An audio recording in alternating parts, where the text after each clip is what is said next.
Okay, welcome back. Yes, it's on. And there's our formal name. How do we know? I mean, I think that's a great name. How do we really know, right? Modeling, training, evaluating, teach back for learners in health settings.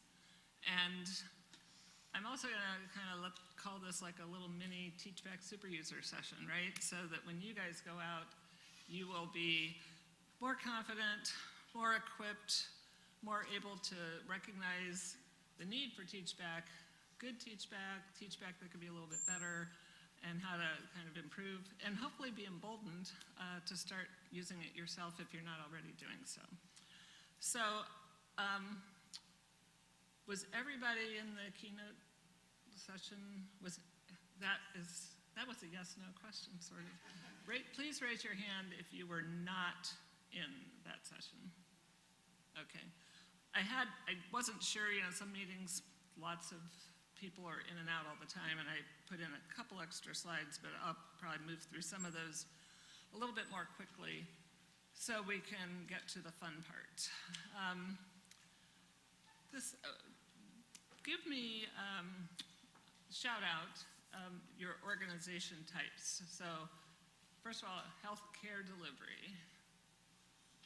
Okay, and tell me, are you like hospital-based or clinic-based, outpatient? Just yell. Ambulatory, outpatient, inpatient, clinic. Ah, you're busy. Okay, I love it. Non-health care delivery. 2, 3, come on. You won't have to come up on stage, but I do want to know. What do you who raised your hand, what is your setting and what's your role? Both of you. You're both close. Marketing communications. Yeah. I can see you better. You were up here. This glare is really rough. Yeah. Thank you. And you? I have the IRB. Yes, IRB. I saw your poster. That's a really great poster. I took a picture of it. Somebody over here? Yes. I'm sorry, what public health? School of Public Health. Awesome, great. Any other roles that haven't, well, I didn't actually ask explicitly roles, but yeah, go ahead. Simulation and standardized patient healthcare professional training. Okay, well, hopefully some wheels will be turning with this session for you and your team. Yeah. Patient scheduling for radiology. Awesome, I am so glad you're here.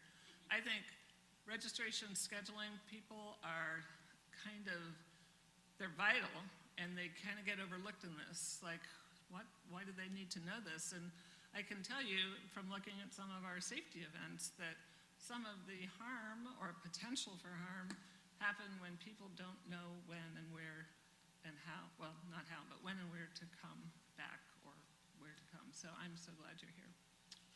All right. Well, thank you. Anybody else want to share a role or a type of organization that's unique? Okay. So we're gonna, wait a minute. Okay, good. Anyway, obviously I think we covered describing how TeachBack advances safe, high quality, equitable, patient, family, person-centered care and services. And then we're gonna give you a chance to dig in and talk a little bit more about some of the resources. But I'd like to start with the voice of the patient. This is Norma, who learned to read as an adult in her 50s. So she struggled with literacy, but she was part of a group of adult learners who wanted to advocate for addressing health literacy. And so she's sharing her story. This happened several years back, and I hope the volume will be high enough. So let's see if this will work. Well, he had brain concussion. The doctor says, "You've got a bruised brain." That's how he explained it to him, because that was a big word. I don't even know what it was, and it helped me too. He was going in and out of convulsions. I called the doctor. I did not understand. I was giving him, I think, 3 teaspoons 3 times a day, and he told me to give him 1 more teaspoon. Well, I thought he was 3 3 times a day, 1 more teaspoon. So I was giving him a tablespoon 3 times a day. The poor little thing was walking in the doors and the walls, and here was a chair, and he'd sit down over here. And I couldn't figure out what was wrong with him, so I called the doctor, and he says, bring him in. Well, he wasn't having no more convulsions, so I took him in, and he asked me, and I told him, and he says, no, just 1 more extra teaspoon. Oh, I didn't, it was just a lack of communication, because I did not understand, and if I should have asked questions. But I didn't. Now I would have. But so wonder I didn't harm him worse than I did. But he's fine now. Does it help you to say it in your own words? If I tell you something and then say, Yeah. will you explain it back to me to make sure that I've done a good job? Sure. Is that helpful to you? Yes, Why? because it's there. I mean, when you say it, then you know you understand it. Well, Okay, so Norma can't be here to tell that story herself, but I like to include the stories of the patients and people's voices. So what struck you about her perspective? Just shout out if you don't mind. She thought she understood. Yeah. Yes. She said I should have asked questions, and so she blamed herself. Yeah, I should have asked more questions. It was my fault. What else did she say on top of that? She was afraid that she might have caused more harm. It's a wonder I didn't hurt him worse than I did. To me, that just almost gives me goosebumps, right? So that just is very sad. Okay, what else? What were the issues?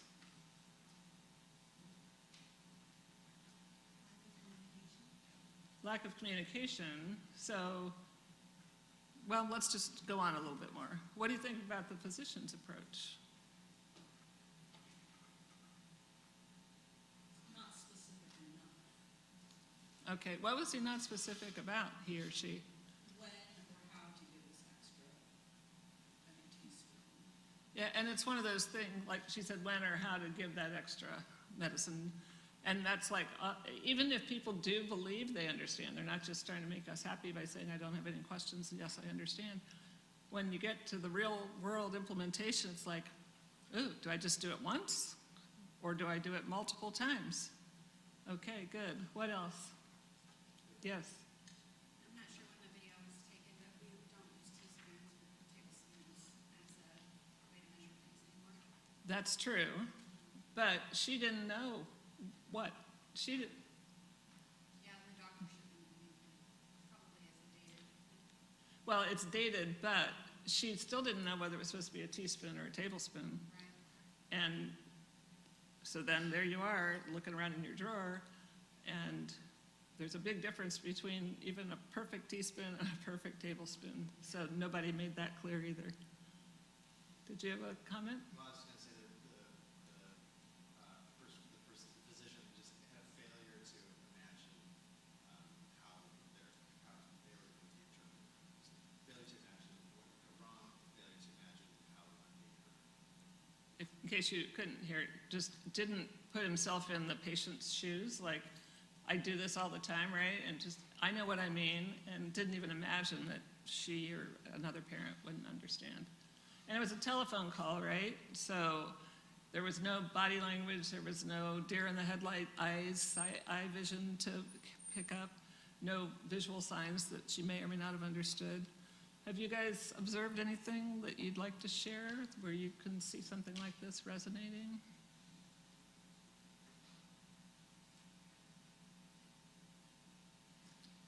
I'll just note, I think this type of situation gets into the conversation that we have a lot around just bias and the need for universal precautions, because not knowing this person's background, we make assumptions of, well, they're well-spoken, or we've asked if they have questions, and they say no, right? That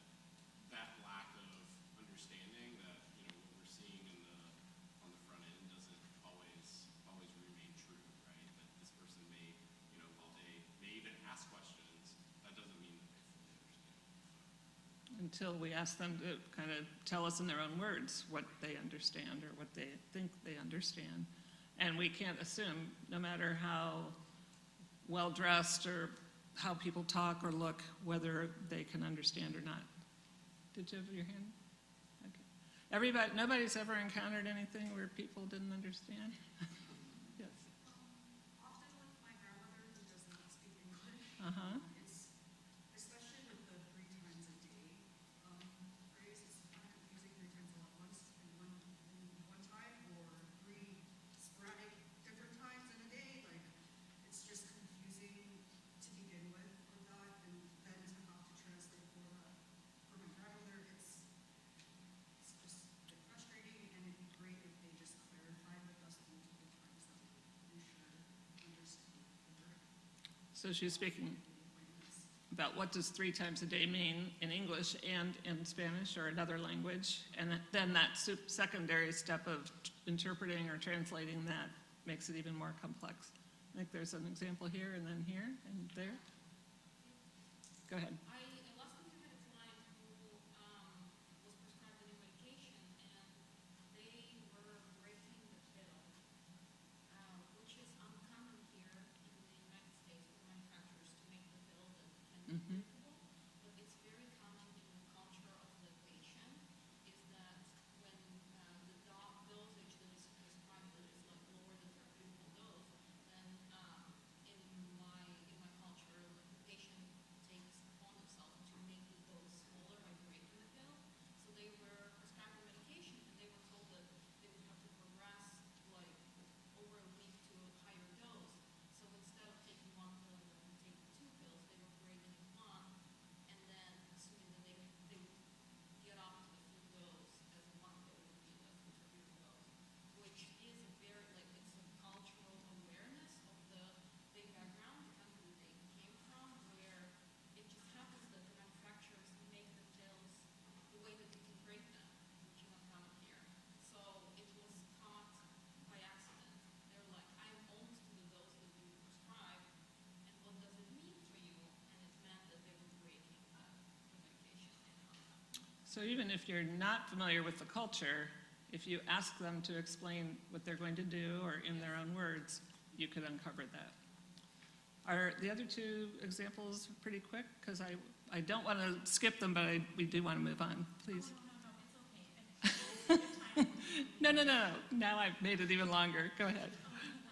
I had a patient who was calling saying that their lancet that they were checking their blood sugar with was getting dull, and after doing a little bit more discussion, it was discovered that they had never, it had never been explained to them that they were supposed to be changing the lancet every time, and so they were using the same one for I don't know how long, at least several weeks, maybe a month. And so they had a good teaching for how to check their blood sugar. They were doing that part properly, but they just missed that small detail of make sure you're changing this every single time.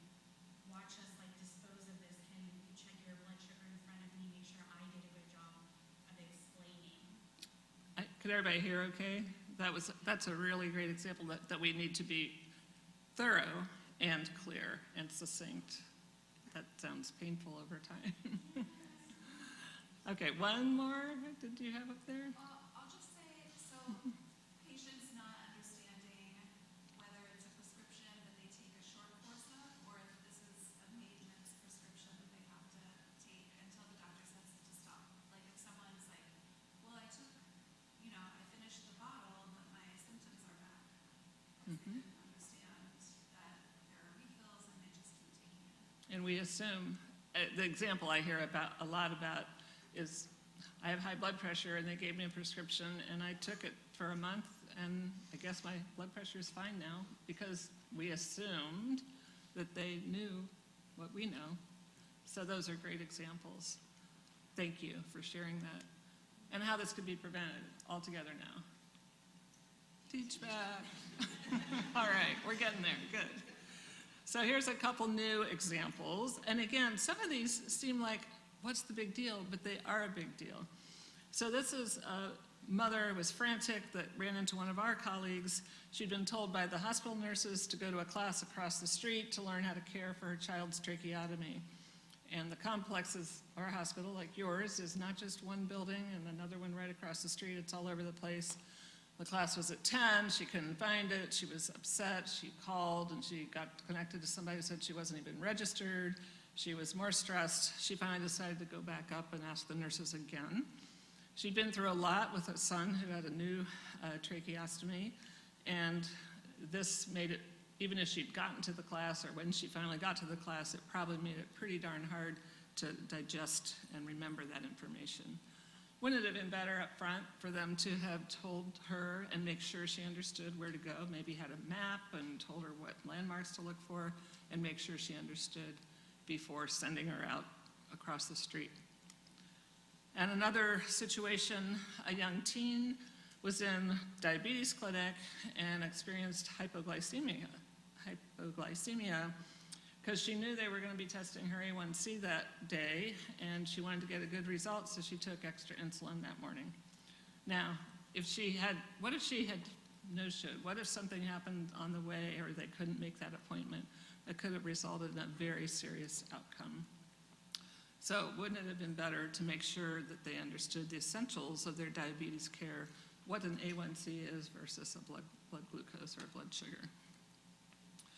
Lots and lots of entities and people and professional associations recommend that TeachBack be used as a foundational health literacy practice and a cornerstone of integrating health literacy into safety, quality, and health equity. It's been identified as a valuable patient and family-centered quality and safety tool to identify and correct potential misunderstandings that can lead to poorer outcomes. And universal precautions policies for delivering clear communication can help mitigate a form of systemic racism in healthcare that might not otherwise be apparent. So we have this solid, I think, rationale, a solid foundation, and let's just look at what TeachBack is. I think we've talked quite a bit about health literacy, universal precautions, and why we want to use them. And I'm going to just go through this slide one more time because of the three essential components in their own words, not just repeating back, not just parroting back. It's my responsibility. I want to be sure I did a good job, so I'm going to ask in a way that does not make you feel tested or quizzed or put on the spot, and then not forgetting to explain again and check again if they don't understand. So here's some additional ways. I give these to you because people like different ideas and ways to phrase it. Since your daughter couldn't come with you today, what will you tell her about the change we made to your blood thinner and when you need to have it checked again? What I went over is a lot to remember. You're normalizing that it's a lot to take in. Let's make sure your application gets handled right. Can you tell me what you'll do with all the forms and the deadline for turning them in? So this is where our colleagues in social work and discharge planning and home health may be very important. Please tell me when your appointment for your next HPV vaccine dose is, not do you have it, but when is it? And here's another example of a non-healthcare delivery setting where you can use TeachBack. If I can make this work.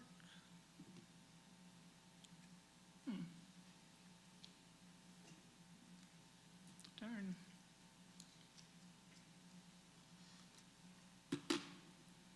See if I can make it work. What? Oh, okay, sorry, that was my bad. It's worth waiting for. Okay, this is a mobile produce veggie ban. And I want to make sure I was clear, because I want you to be able to use this in your own words. Can you tell me the benefits and how you plan on using the ginger? Yeah, for sure. So I'm definitely going to be making that tea tomorrow morning and using it for my salad dressing tonight. And I'm definitely going to use it to help with my aches and pains after a long day at work. So that's, people who work in food security or food equity. Okay, Here's another so we've example. covered everything. I think we're all set. Everybody be ready to report back at next week's meeting. Same time, same place. Excuse me, can we go over that again? I just want to make sure everyone's on the same page. My gosh, thank you for saying something. I was really confused about what the next steps were, and I thought I was the only one who didn't know. You're right.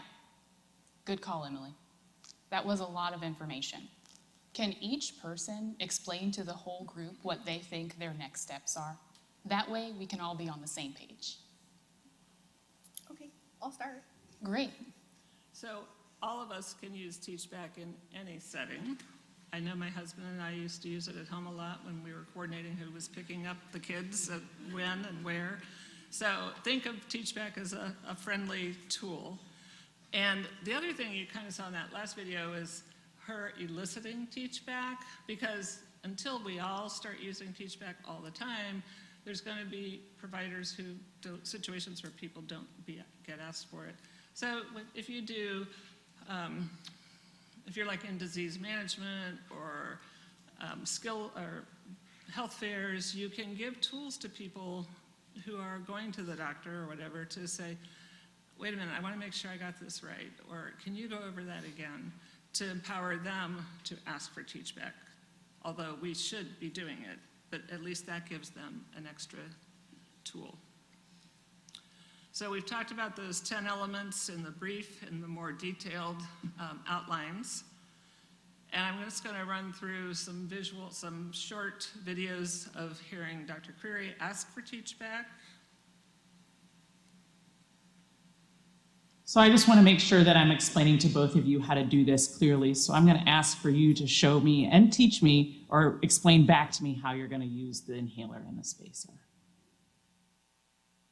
So we saw her give 2 or 3, actually all in one little TeachBack, ways to ask for TeachBack, again, to make sure she was clear. Here's the taking responsibility. We're not going to watch him not teach back correctly, but here's how she takes that responsibility. Out pretty fast, and then you do that like 2 times in a row right before practice or working out to make sure everything's right. Yeah. So I think I probably confused you on a couple things, so let me go over that one more time. All right. So she just made it seem very comfortable, not putting him on the spot. And her words, I thought, were very comforting, if you will. And then the next time we see them, he has successfully taught back, and this is sort of the ideal for wrapping up the visit after he successfully teaches back. Before you work out. That was really good. Do you think you have it down? I think I do. Good. What questions do you have, Dad? I don't have any questions, thanks. Great. So here's a handout just in case you need a refresher when you're at home. I've highlighted some parts for you just about key points about how to use the inhaler. And then you guys can make sure you give us a call if you have any questions that come up while you're at home. All right, thank you. Thanks a lot. We'll see you guys next time. Thank you. So she affirmed that correct teach back. She asked again, Dad, do you have any what questions do you have? And then she gave that handout. She highlighted it. She pointed out the important information. So these videos are all in the toolkit, and you can pull them off. You can use them. You can use them when you're teaching. You can look at them yourself, but wanted to kind of give you a feel for what is available. Yes? I just want to point out that she said, what questions do you have? Mm-hmm. Do you have questions? Right, because why did that resonate with you? It's, a lot of people are afraid to ask questions, Mm-hmm. and so they might just say, no, no questions. But if I say, what questions do you have, I've taken away that yes, no option. And you're saying, what are your questions? Because of course you have questions. Everybody has questions. You're making it normal, you're welcoming, you're expecting them. It takes all that burden off. Thank you for pointing that out and recognizing and highlighting that. Was there a question back there? Okay. And then we talked briefly about chunk and check. You want to do mini teach-backs or teach-backs with each topic as you move through a group of topics. Say you've got asthma, you've got eczema, you've got a cold, several things going on in one visit. Okay, this is the part I wanted to get to and make sure we had plenty of time. And I'm gonna, I think we have 10, 12 minutes for this. We're gonna have an activity. Gonna have you form into groups of 3, and one will be a health team member, and they'll be responsible for using TeachBack. One will be a patient and family member who will be engaging in that TeachBack conversation, and one will be the observer. And I forgot to bring my booklet up, but in your booklet, you've got the one-pager showing the 10 elements of essential elements of using TeachBack, and the other one has the TeachBack Observation Tool 2.0. So everybody find that in their booklet? Oh, in case you need to know what they look like, here they are. And now I'm going to give you a couple minutes. Everybody should skim through those 2 documents, kind of get your groups together. And then the health team member should choose one thing, just one, otherwise this will take far too long, that you routinely explain in your work. Think about, before we do the 2 minutes, think about what your key message will be and how you're going to explain it, and then about how you're going to ask for TeachBack. And whoever is going to be the patient and family member, spend time thinking about how you're going to make this a useful experience. So don't teach it back perfectly the first time, right? Because this whole thing is to be how to do this back and forth. So think about your role. You don't have to be obnoxious about it, but put a little thought into the role. And then the observer review the TBUT because you're going to be filling it out during the exercise. So I'm going to set my timer here for a minute and a half because you all were moving already. But spend that time getting ready for this activity. Yeah, is it too loud or too loud? It's just a little bit out of focus. Is this going to be okay if I aim it like that? Nope. So what's the problem with it? It's just not picking up enough, and I can't boost anymore, or else it starts to screech. But, yeah, okay. I'm glad you came up. It's going to go back on now. Thank you so much.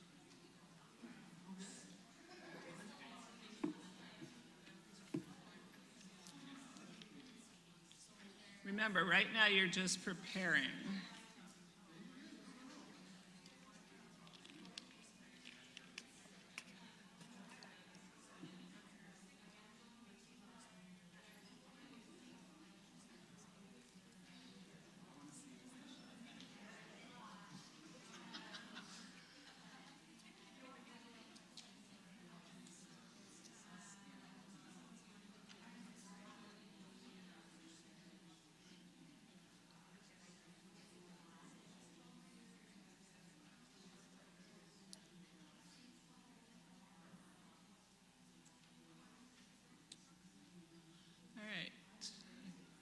Assuming you're about ready.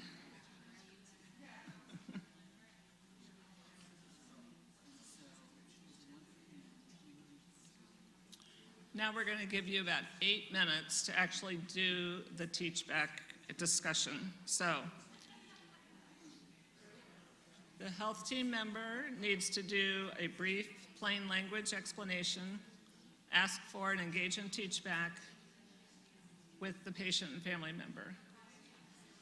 And the observer should write on their TBOT observation. I'll give you a 6-minute warning. Go.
Okay, this is your 6 minutes. If you haven't already wrapped up and started to have the observer give feedback, let's do that for the next minute or two, and then we'll come back together. And if everybody's already done that, let me know.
Okay, if people are wrapping up, you've got 11 seconds.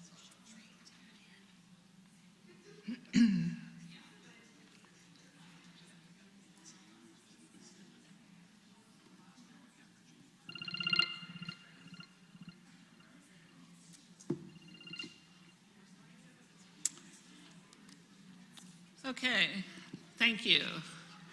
Everybody seemed to have a sense of what their roles and responsibilities were, and I liked seeing the discussions that I observed. Can we have people kind of share what they observed? Like what was easy and what was hard? And did something on the TeachBot observation tool stand out? And did you gain some insights? So go ahead and raise your hand and let us know what role you had when you volunteer to share. Thanks. Yes.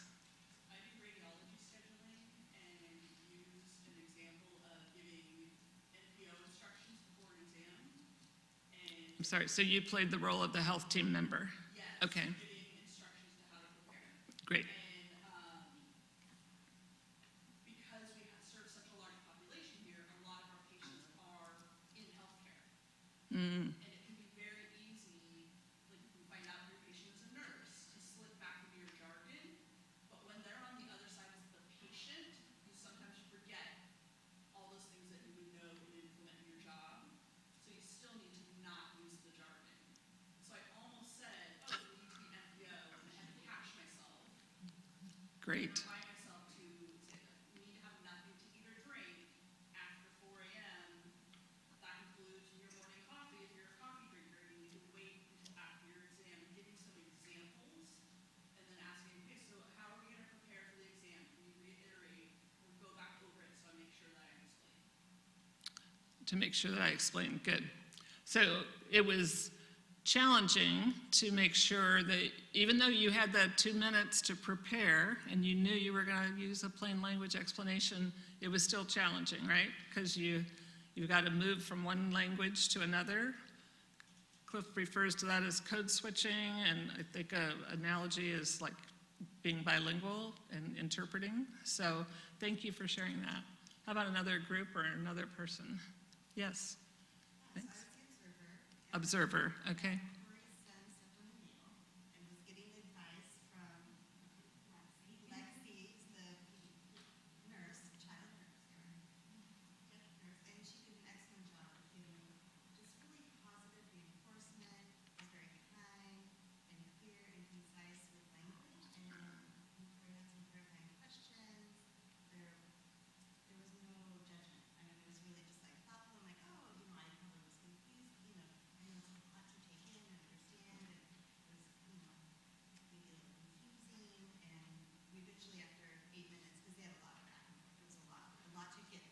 Is that because he couldn't teach it back correctly, and then she had to re-explain? I think there was just a lot of details that would be provided. So she did chunk and check.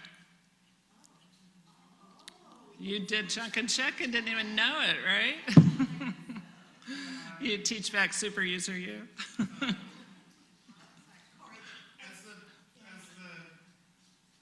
family member of the patient, I think I asked a couple questions to, like, maybe on the wound care, and she had also said, we talked about wound care and we talked about like what to look at. So I had asked two questions, like what should I do?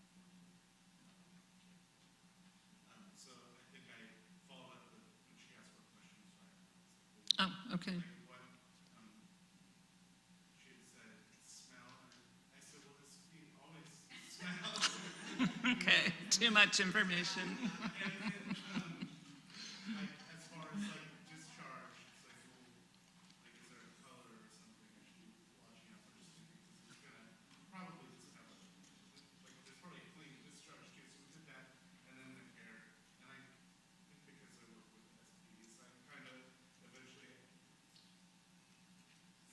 fed her the teach back opportunity, because she said, do you have, or what other questions do you have? I said, well, I'm not sure I understood everything. And then, Great. but I really appreciated that she said on several occasions, like, that's a good question, or that's a great question. Like, Great. and that made me, as the patient family member, feel, yeah, validation. Great, thank you. Let's move to another group since we are, just because I want to get this side of the room, have some representation. Yeah, thank you. I was acting as the patient, and one thing that was interesting is after the fact, Can you guys hear her? sorry, I'll talk louder. Yeah. I was acting as the patient, and then Cliff is our observer, and one thing I thought was interesting is that he was more aware of some terms that are still medical jargon, even though, like, I'm a student, so I don't have that much healthcare experience, so I feel like I have maybe a lower level of health literacy in terms of acronyms and kind of very much in the profession language, but I still knew what an oncologist was, and I kind of assumed that if I'm acting as this patient, I would know what that is, but then that could still be like a more technical term.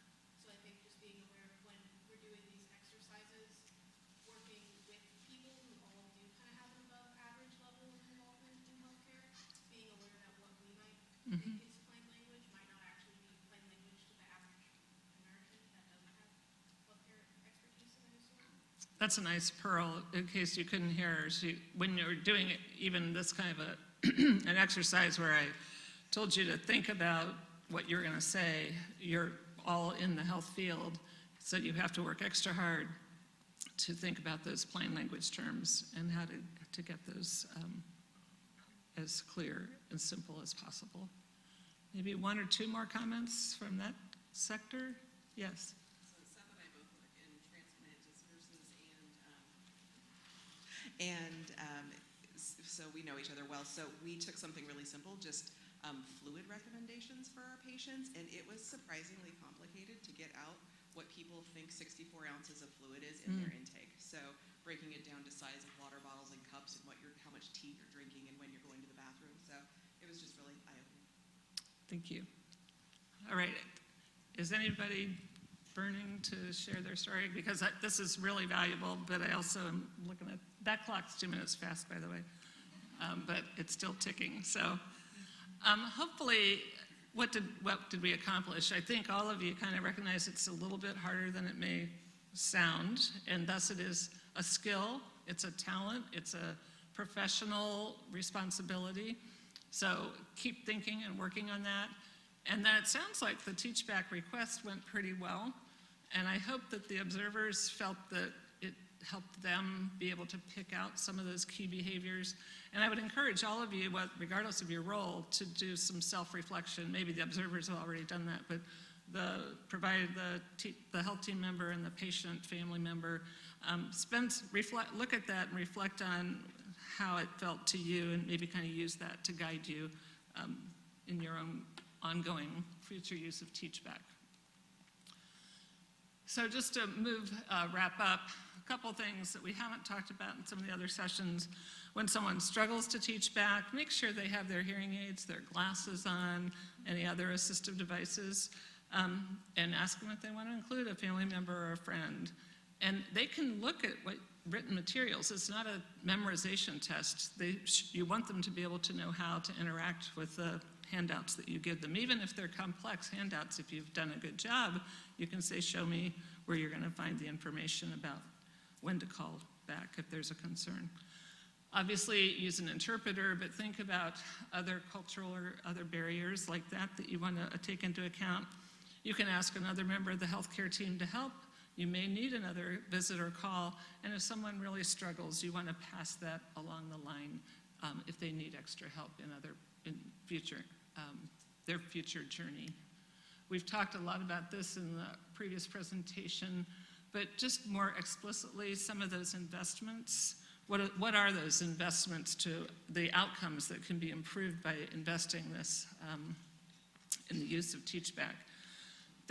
In terms of the ROI too. So we know that there are reimbursement that's tied to improved outcomes for chronic conditions like maybe diabetes, heart failure, unplanned readmissions, accountable care organizations that want to have a population healthy, so they should be more invested in making sure people understand clear messages like vaccination and smoking cessation, patient experience data that contribute to reimbursement, promoting safety, reducing adverse events, and at the same time reducing liability, improving risk management, improving informed consent, whether there's accrediting and regulatory guidelines, promoting health equity, promote patient, family, client-centered care and services.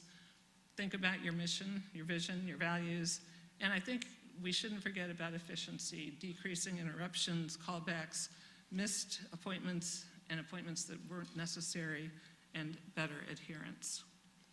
So looking, just to wrap up, at these other resources, you've heard a lot about the toolkit, the interactive learning module, the section on different ways to put TeachBack into practice. Take a look at the media and resource library for resources and videos and tools. There's a 5-page handout on all the different ways to ask for TeachBack using the take responsibility approach or normalizing the volume of information.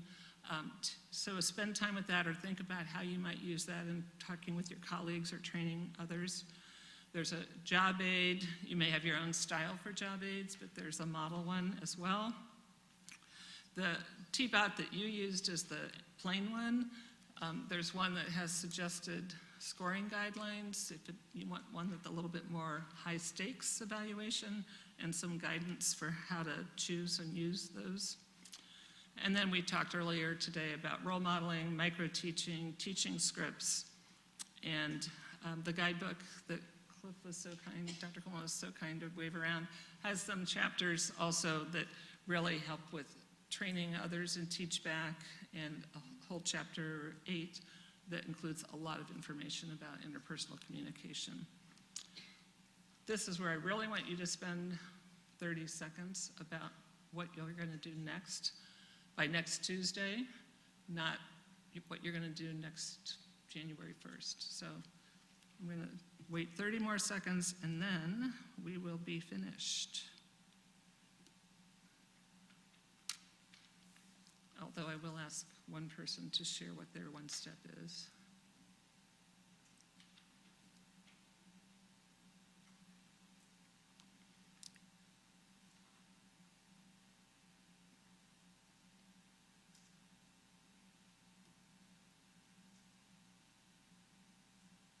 Okay, you never get that kind of time. So does anybody want to share what their one step will be, please?